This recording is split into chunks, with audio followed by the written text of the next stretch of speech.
The Secret Life of Narcissists. Hello lovelies, welcome to Narc Free Formula. My name's Freedom, thank you for joining me.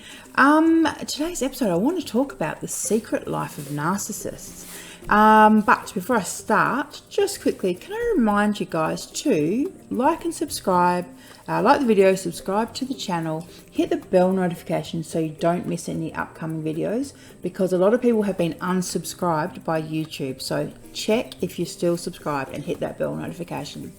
All right, lovelies, let's jump straight into it. Oh, actually, one more thing, sorry. I've got a rabbit on the loose in the background. Please excuse the mess. I'm in the middle of moving furniture around, doing a whole lot of stuff in my house. Bear with it. All right, lovelies, I've got notes. Let's get to it. Now, so the narcs love secrets. They love secrets because secrets are power. Now, for the narcissist who's chronically bored, right, secrets make life fun. And what I mean by this is, to the narcissist, right, anything that they do could be so much more fun if they were doing it behind someone else's back and in secrecy, right? It adds a whole element of risk, of power, like I said, of feeling like, you know, I know something you don't know, and they get a kick. For example, you know, the married ones or the ones that are in relationships with people, you know, they get a kick out of knowing that their secrets are hidden and that they are, you know, that their partner, for example, you know, is so close to finding out the secret, but they're just not there yet. You know, there's kind of a power they get from being in that position, right? So there are 5 different things that the narcissist keeps secret, and the first is their sex life. Now, you may think that they never cheated on you, that you may think that they were faithful because they said it, right? They said that that's the type of person that they were. But in actuality, right, I've been doing this particular job now for 3 years, and I have spoken to hundreds of women, and I'm telling you, you know, you think that they are faithful, but they are not. Now, just because you didn't catch them doesn't mean they're not up to no good. And also, just because, you know, it might not be happening necessarily in this reality, as in, you know, in front of you in real life, but that doesn't mean that they're not, you know, online. Sorry, that's the rabbit. Oh, hey, Flops. Flopsy is our one-eyed rabbit. She doesn't normally kind of roam around the house, but we have to let her out for exercise, obviously. And I thought it would be a good thing to just have her hop around the background. I didn't expect her to make a cameo, but anyhow, that's fine.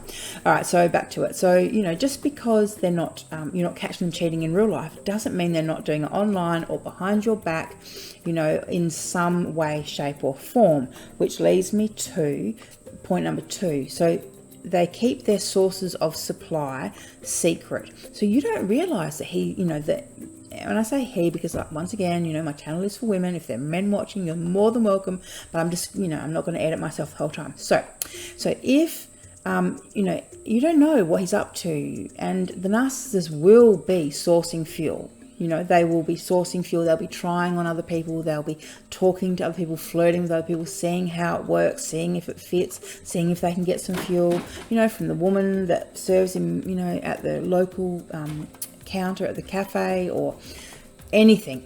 You know, anyone can be a source of supply to the narcissist. The narcissist will put it out there, and if they get fuel in response, you know, they'll work it some more to see how far they can take it. So, but they're never going to come home and say to you, oh, guess what I did today? You're never going to hear about it, unless they want to triangulate you, unless it serves them for you to hear about it. But as a general rule, it is super secretive. 1 second, I'm just going to see what this rabbit's up to. Hang on. Okay, sorry about that. She was just running amok. So getting back to it, back to this, you know, the secret sources of supply. So they're never going to actually tell you.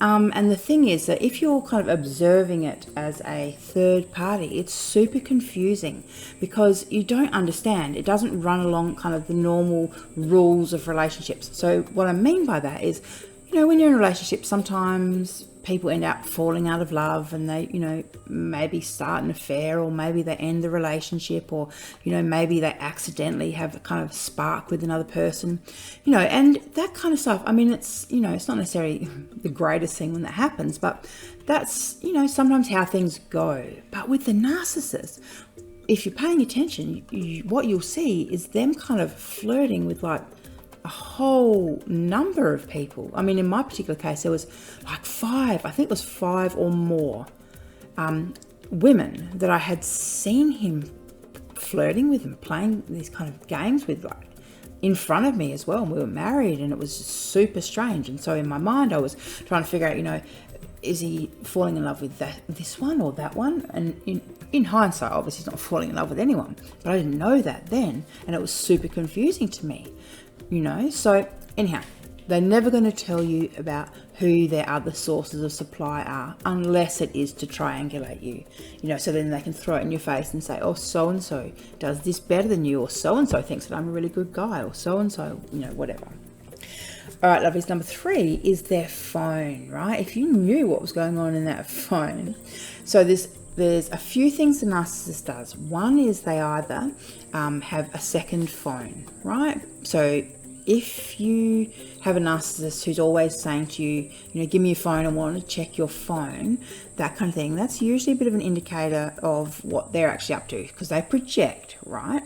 So there's that. They're going to project on you. So when they're saying that, they're probably hiding something. Now, they're either hiding it, like I said, with a second phone, and they will literally hand the phone over to you, knowing full well there's nothing on that particular phone, right? Or the second thing that they do is they use hidden apps. I'm going to link, I've got another video about this.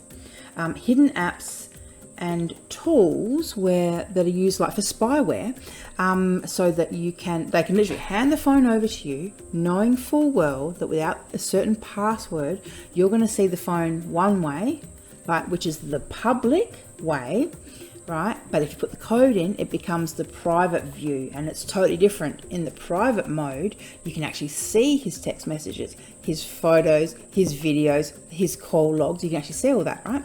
But in the public mode, you see an edited version. It's like, on the computer when you go incognito, or I think they call it dark, doesn't matter, incognito.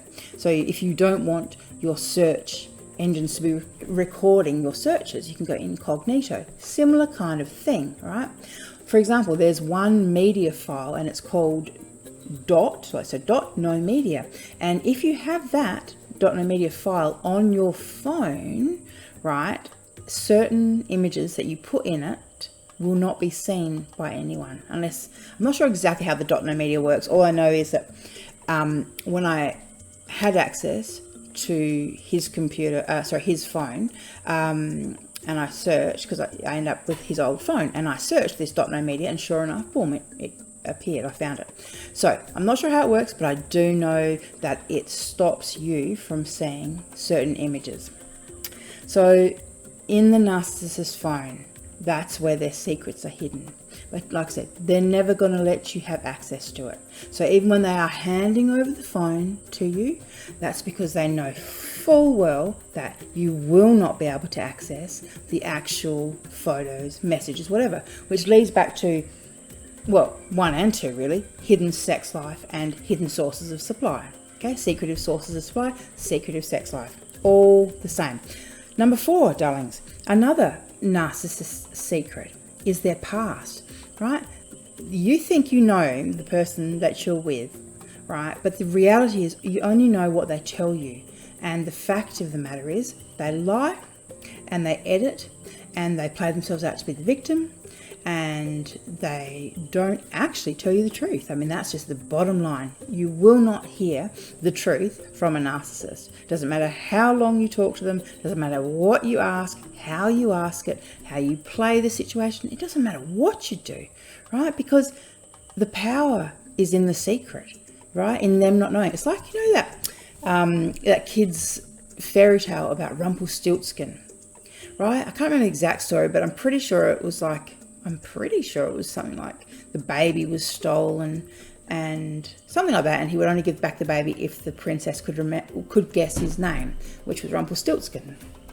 So essentially, what the underlying theme is, there's power in knowledge, in being able to name things and being able to be aware and to know what something is, right? And so with the narcissist, they keep all of this stuff hidden, because if you had that information, maybe you would be able to piece together that, oh, he's actually really abusive, he's actually really toxic, he actually has really bad relationships, he's actually done time in jail, he's actually blah, blah, blah, So their past and their history is definitely one of their best kept secrets.